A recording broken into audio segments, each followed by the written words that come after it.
আজকে নবান্ন অভিযান, সেই অভিযানকে বকলমে সমর্থন করেছে বিজেপি এবং সুকান্ত মজুমদারের বক্তব্য যেমন শুনিয়েছি, এবার শুভেন্দু অধিকারী বিরোধী দলনেতা, তার বক্তব্য আপনাদের শোনাবো। আর আরজিকর কাণ্ডে প্রতিবাদে নবান্ন অভিযানের রণক্ষেত্রে চেহারা নেয় কলকাতার হাওড়া। ফের মুখ্যমন্ত্রী পদত্যাগের দাবি শুভেন্দু অধিকারীর। মমতা পিসফুলি রিজাইন করুন দাবি বিরোধী দলনেতার।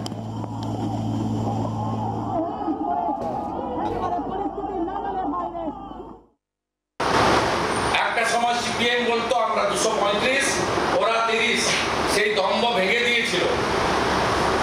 আজকে মমতা ব্যানার্জিও বলতে পারেন যে আমারও 225 জন আছে, আমারও 29টা এমপি আছে, আমি তো বড় না, জনগণই বড়।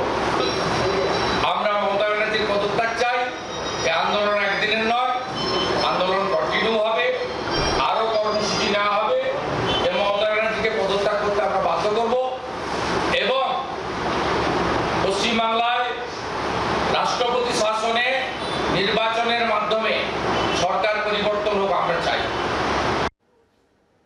নবান্ন অভিযানে 3 ঘন্টা ঝাঁকিয়ে দিয়েছে রাজ্যকে, এই কথা শুভেন্দু অধিকারী বলেছেন এবং একই সঙ্গে তিনি সাধারণ মানুষকে বলছেন যে অসহযোগিতা করুন সরকারকে।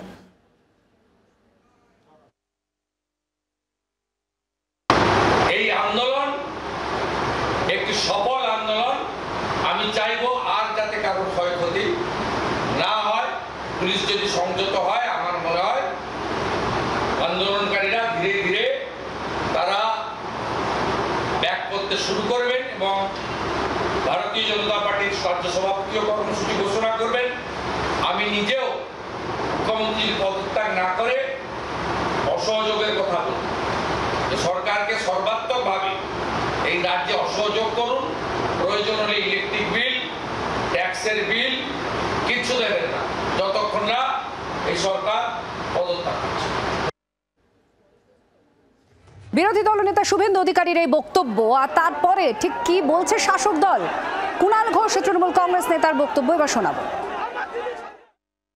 কন্যাশ্রী থেকে লক্ষ্মীর ভান্ডার থেকে শুরু করে মহিলাদের আর্থিক এবং সামাজিক উন্নয়নের যিনি দৃঢ় প্রতিজ্ঞ, একটি সামাজিক বিচ্ছিন্ন কুৎসিত অপরাধ তাকে কেন্দ্র করে সেই মমতা বন্দ্যোপাধ্যায়কে টার্গেট করে বাংলা দখলের, বাংলাকে অরাজক পরিস্থিতির দিকে ঠেলে দেওয়ার চেষ্টা করছে ভারতীয় জনতা পার্টি।